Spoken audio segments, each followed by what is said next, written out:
Et le fils répondit, oui papa, j'en suis sûr, ce sont mes amis. Et le père lui dit, mon fils, bientôt je ne serai plus de ce monde. Tu es celui qui va me succéder.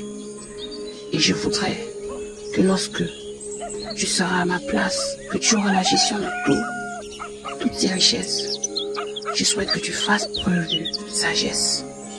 Je souhaite vraiment que tu sois un homme intelligent et prudent.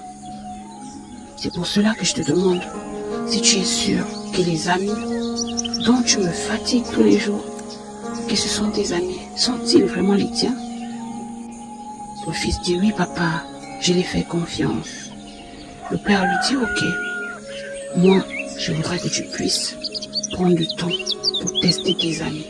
Est-ce que tu connais comment est-ce qu'on fait pour savoir si un ami est vraiment ton ami? Le fils dit, non papa, je ne le sais pas.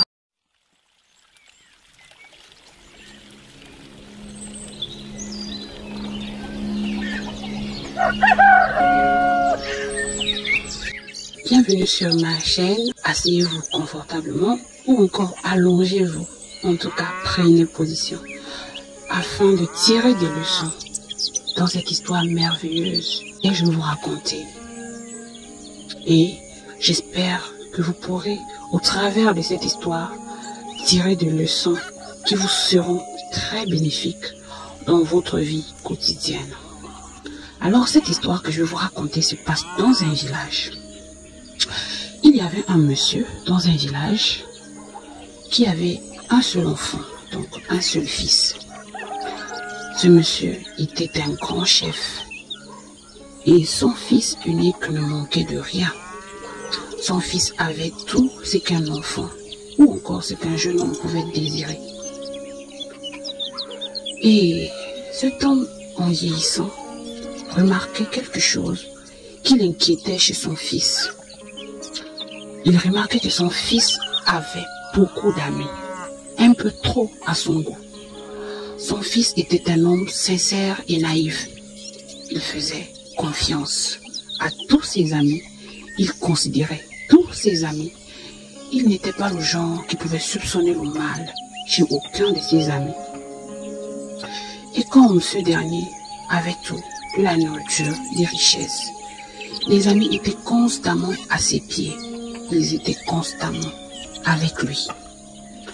Dans les fêtes, dans les cérémonies, partout, ils aimaient rester avec lui, à côté de lui. Puis un jour, son père l'appela, le fit asseoir, lui demanda, mon fils, es-tu sûr que toutes ces personnes qui marchent avec toi sont tes amis? Et il répondit, oui papa, ce sont mes amis. Ils m'aiment, ils aiment marcher avec moi. Ils aiment être là où je suis.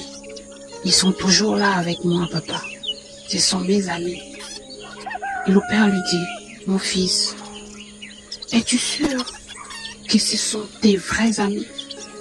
Et le fils répondit, oui papa, j'en suis sûr, ce sont mes amis. Et le père lui dit, mon fils, bientôt je ne serai plus de ce monde. Tu es celui qui va me succéder. Et je voudrais que lorsque tu seras à ma place, que tu auras la gestion de toutes ces richesses, je souhaite que tu fasses preuve de sagesse. Je souhaite vraiment que tu sois un homme intelligent et prudent. C'est pour cela que je te demande si tu es sûr que les amis dont tu me fatigues tous les jours, que ce sont tes amis, sont-ils vraiment les tiens? Le fils dit, oui papa, je les fais confiance. Le père lui dit, ok, moi je voudrais que tu puisses prendre du temps pour tester tes amis. Est-ce que tu connais comment est-ce qu'on fait pour savoir si un ami est vraiment ton ami? Le fils dit, non papa, je ne le sais pas. Et pourquoi est-ce que j'aurais besoin de prouver que ce sont mes vrais amis s'ils le sont? Le père lui dit, un jour, je trouverai le test et je te ferai savoir comment on fait pour savoir si tes amis sont vraiment tes amis. Le fils dit, d'accord papa. Puis un autre jour vint. Le fils était allé à la chasse. Le fils est allé à la chasse et arrivé en brousse, il a tué un énorme sanglier. Le sanglier était vraiment énorme et la chasse à ce sanglier n'avait pas été facile. Il l'avait poursuivi dans les coins et recoins de la brousse. Il l'avait tiré dessus et il s'était battu avec le sanglier avant de réussir à l'achever. Pendant la bataille avec le sanglier, le fils s'était blessé. Le fils s'était fait mal. Il s'était déchiqueté un peu de partout et il saignait de partout. Il avait perdu ses forces. C'est ainsi qu'il couvre le sanglier au sol avec des branches de palmier. Il court au village. Arrivé au village, il dit à son père, « Papa, j'ai tué un énorme sanglier, mais je suis tellement épuisé que je ne peux pas le soulever seul. J'ai besoin de ton aide. » Le père lui dit, « Mon fils, je suis tellement vieux et fatigué. J'ai des problèmes au niveau de mes genoux, tu le sais. Et donc, pour pouvoir aller jusqu'en brousse et t'aider à soulever ce sanglier, je ne pourrai pas. Mais je pense que le moment est arrivé pour toi de tester tes amis. » Le fils dit, « Ah bon, papa? » Il dit, « Oui. » Il dit à son fils, « Va partout où se trouvent tes amis. Dis-leur, va dans l'état dans lequel tu te trouves et dis-leur que tu es allé en brousse avec une de tes connaissances et arrivé, tu as accidentellement tiré sur lui et tu as besoin de leur aide pour t'aider à aller ramener le cadavre au village. Et en ce moment, tu sauras, tu verras lequel de tes amis t'accompagnera. Tu as plus de 100 amis avec toi tous les jours, qui viennent ici, qui mangent avec toi, qui sont toujours avec toi. Mais aujourd'hui, il faut essayer de leur faire croire que tu as tué une personne. Et tu verras qui t'accompagnera chercher le cadavre. C'est ainsi que le fils dit, « D'accord, papa, j'ai compris. » Il alla vers le premier ami, celui avec qui il était vraiment le plus proche.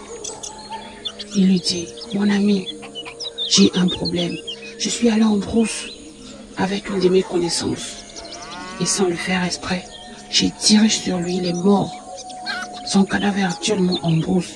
Je voudrais que tu m'aides à aller soulever le cadavre et l'emmener au village avant que je n'aille me livrer aux autorités. » Et son ami lui dit, « Non, non, je ne peux pas.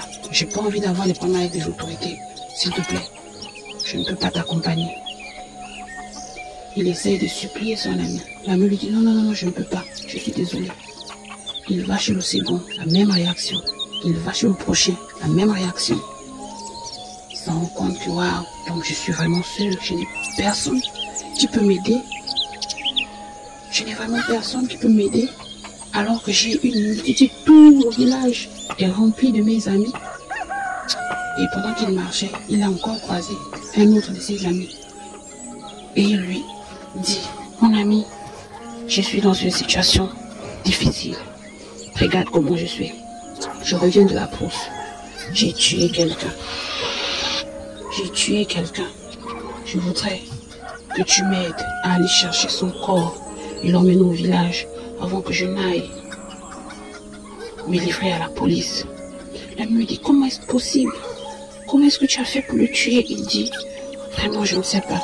Tout ce que je sais pour le moment, c'est que je veux que tu m'aides à ramener son corps ici au village. » L'ami me dit, « Ok, il n'y a pas de problème. » Il n'a même pas cherché à réfléchir aux conséquences ou quoi que ce soit. Il a dit, « C'est mon ami, je vais l'aider. Il a toujours été là. J'ai toujours mangé chez lui. J'ai toujours. » Et en ce moment, il accompagne son ami en brousse. Et avant d'aller en brousse, il passe d'abord par chez son père. Il dit à son père, « Papa, »